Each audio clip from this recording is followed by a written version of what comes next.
el restaurante Mandoya del Casco Viejo está abarrotado. Son plenas fiestas y no queda ni una mesa libre. Bilbao, viernes, 26 de agosto de 1983. En el fondo, entre postres y copas, 14 personas comparten una distendida sobremesa. Son los miembros de la Comisión Mixta de Fiestas, entre ellos Marino Montero, portavoz de las comparsas. Me acuerdo que cuando estábamos allí vinieron a decirnos que no, que la presa no aguantaba, que la iban a abrir y que iba, bueno, pues que iba a haber, y previsiblemente iba a haber un desbordamiento. Y bueno, pues salimos a avisar a las chondas, lógicamente, pero bueno, también a los establecimientos que tal, pues decirle, bueno, que iba. Pero nosotros lo que pensamos, que yo creo que todo el mundo pensamos, es que, bueno, que sí que iba a haber un desbordamiento, bueno, pero que iba a ser, pues bueno, pues como mucho, pues que cubriría el Arenal o algo así. Ese viernes yo tenía toda mi actividad, la tenía cubierta, no tenía nada especial que hablar, entonces preferí quedarme a descansar en casa en lugar de bajar a comer y pensaba bajar después.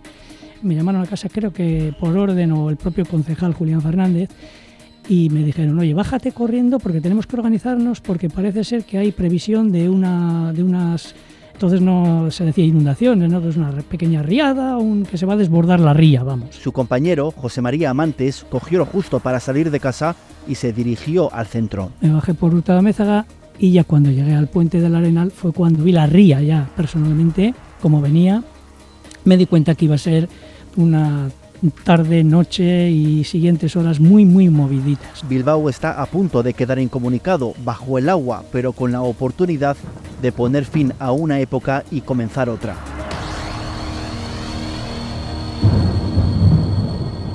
Agosto del 83, cuando Bilbao resurgió del lodo. Episodio 1. No era para tanto.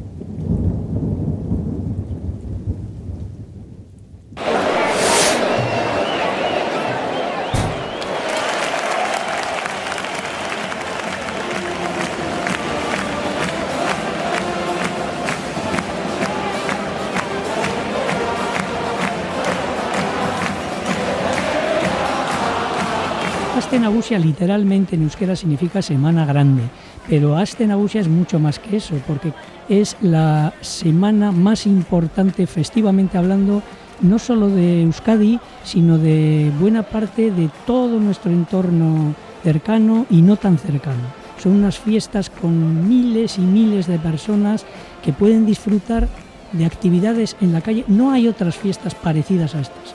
Y lo digo con el criterio no solo nuestro, sino de la gente que nos visita, que no es poca. Cuando planteamos el esquema de lo que se pretendía hacer con una Aste Nagusia, básicamente había tres líneas, que era un espacio abierto, común, en el que todo el mundo pudiese estar y que todo el mundo pudiese participar. Y además un espacio abierto al ciudadano. Es decir, una de las grandes peleas, me acuerdo que tuvimos en aquellos años, en aquel primer año fue con los servicios municipales el convencerles de que había que cortar el Arenal. José Mari y Marino están muy unidos a la Semana Grande de Bilbao. Ambos fueron sus precursores y aún siguen participando en dos míticas comparsas, Moscotarrak y Pimpilimpauxa. Cuando llega agosto, la pañoleta de 3 picos en un primer momento y el pañuelo de 4 picos hoy en día luce sobre sus hombros. Esto es algo diferente, esto yo no lo puedo contar, esto tienen que venir a verlo para ver lo que significa este tipo de fiesta. Es algo increíble, es algo que hay que vivirlo.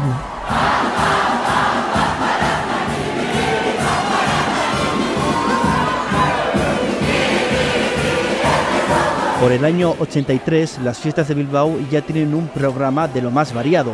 Conciertos, romerías, exhibiciones de deporte rural, calejiras de cabezudos y gigantes, un gargantúa o el concurso internacional de fuegos artificiales.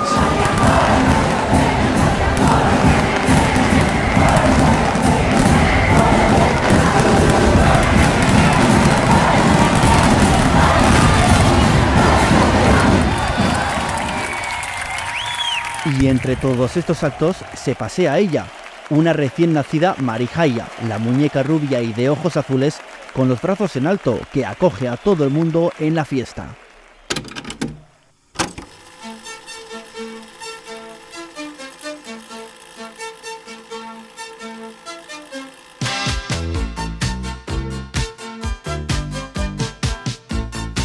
De fondo, en los casetes de la época, suena la canción del verano. en un contexto además en el que Bilbao cambia de forma vertiginosa. Su ayuntamiento y la Diputación Foral de Vizcaya están formados por personas elegidas en las urnas. El gobierno vasco desarrolla el Estatuto de Autonomía de Gernika con Carlos Garaikoetxea como lehendakari. Son años políticos convulsos, con la reivindicación de la nación vasca en la que interfieren la acción terrorista de ETA y de grupos de extrema derecha y una creciente conflictividad social y laboral. La tasa de paro alcanza el 20% entre la población.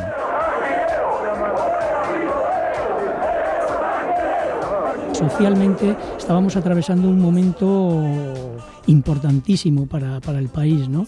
El desmantelamiento industrial, los continuos choques entre la Policía Nacional de entonces y los trabajadores de la fábrica Euskalduna, pues aquello era una fábrica potente, importante, que como otras muchas, pues había unos criterios para ir desmantelándolos y reconvirtiéndolos. Se llamaba la reconversión industrial. Luego, socialmente, había un ambiente, un clima de mucho enfrentamiento y crisis económica importante.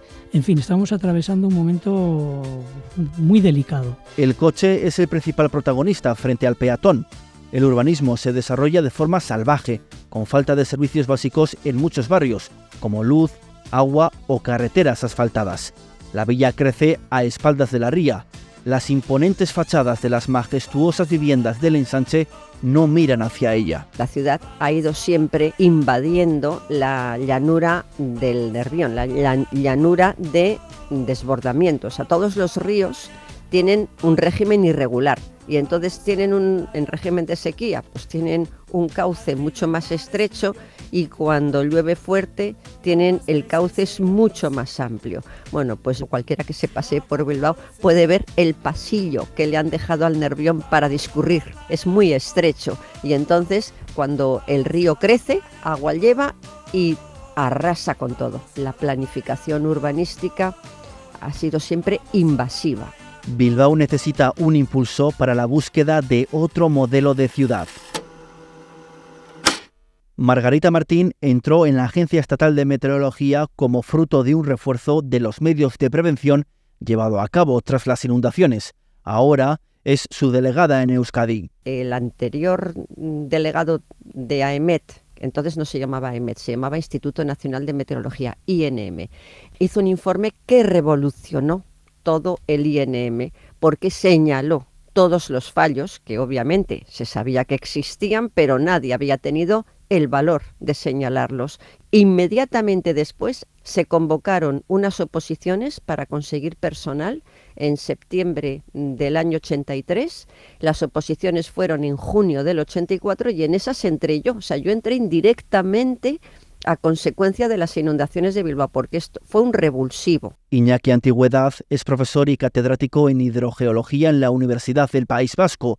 Conoce a la perfección cómo fluye el agua por la tierra, desde que cae en los montes hasta que llega al mar. Estamos en la confluencia entre el Nervión y el Ibaizábal, dos ríos que cada uno puede tener del orden de 500 kilómetros cuadrados de extensión, es decir, entre los 2.000 kilómetros cuadrados. Quiere esto decir que cuando hay lluvias muy fuertes en el eje este-oeste, que es el de Durango-Aldea, ¿no? Entonces hace que el Ibaizábal traiga mucho caudal. Si las lluvias vienen del sur y se centran sobre todo, como en aquella vez también pasó, en la zona del Laudio y tal, pues aunque no llueva tanto relativamente en la zona de Durango-Aldea, el eje sur-norte total, que tú te encuentras en Urbi, en Basauri, que es donde se juntan los dos, y dices, es que es blanco y en botella, o sea, tiene un punto natural favorable a que sea una zona muy vulnerable. Y los datos así lo sentencian.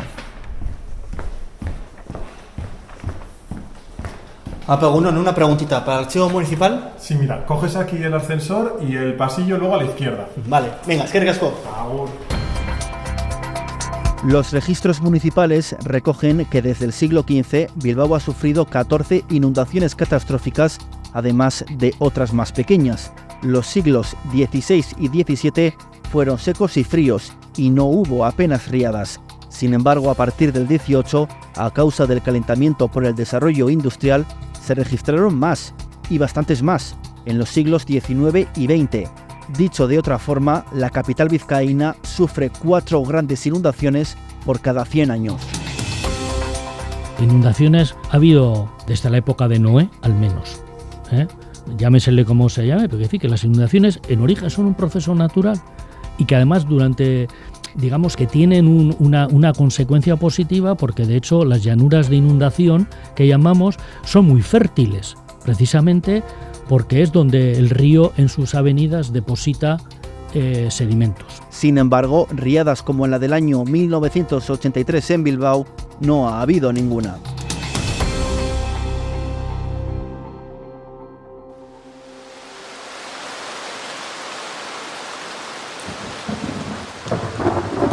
El martes de esa semana empezó a llover y ya no paró.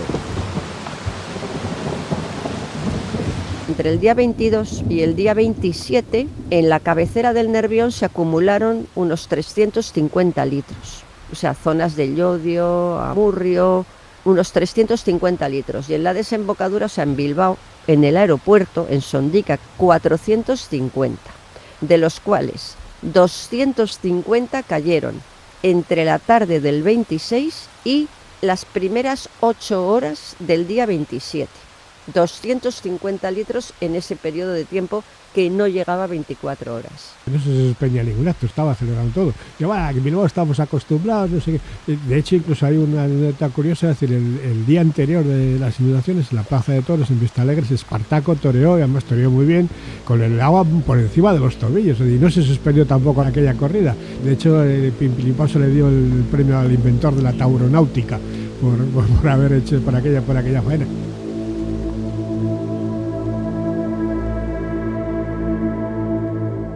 Nadie se esperaba, ni siquiera los métodos de predicción detectaron la gota de agua fría, la Dana, que ese viernes llegaría. De repente se hizo una especie de telón, ya no solo de agua, sino de oscuridad, de silencio.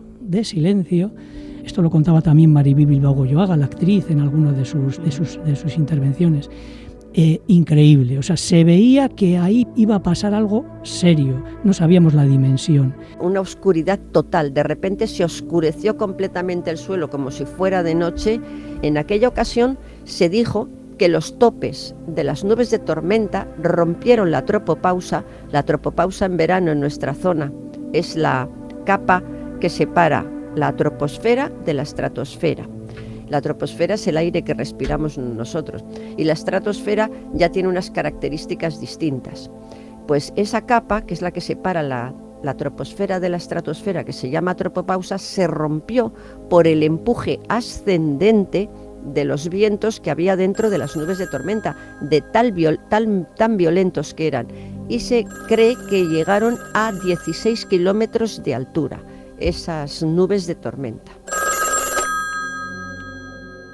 El sonido del teléfono sobresaltó en medio de la noche al entonces director de Protección Civil de Euskadi.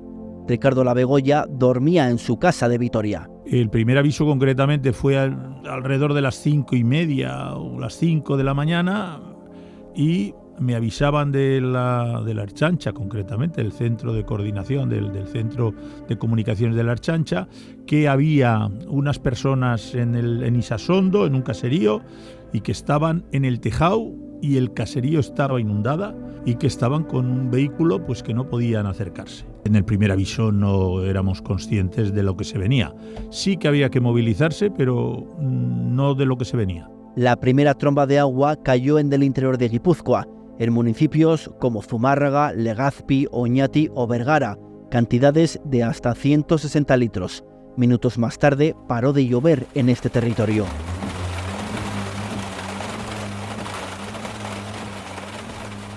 Las primeras noticias empezaron a llegar de Bilbao. Entonces fue cuando decidimos dividirnos. El grupo que estaba en esto se quedó y con el Lendakari por un lado y pues 2 personas más con un todoterreno, con el director de tráfico, nos desplazamos a Bilbao. Cuando empezamos a bajar y entramos en las zonas calles, por decirlo de alguna manera, es que no veías más allá de 10 metros desde el coche. Tú en las calles estabas viendo la acera de la derecha y la acera de la izquierda, pero tú al frente, Bilbao estaba a oscuras. quiero decir, todo Bilbao estaba a oscuras. Y era una cortina, no había cielo. Lo que había era una cortina, digamos, de agua. Esa madrugada a la entrada de Bilbao. Durante todo el recorrido, llovía fuerte, pero lo de la entrada de Bilbao, al bajar de Archanda a Bilbao, fue, impresionante.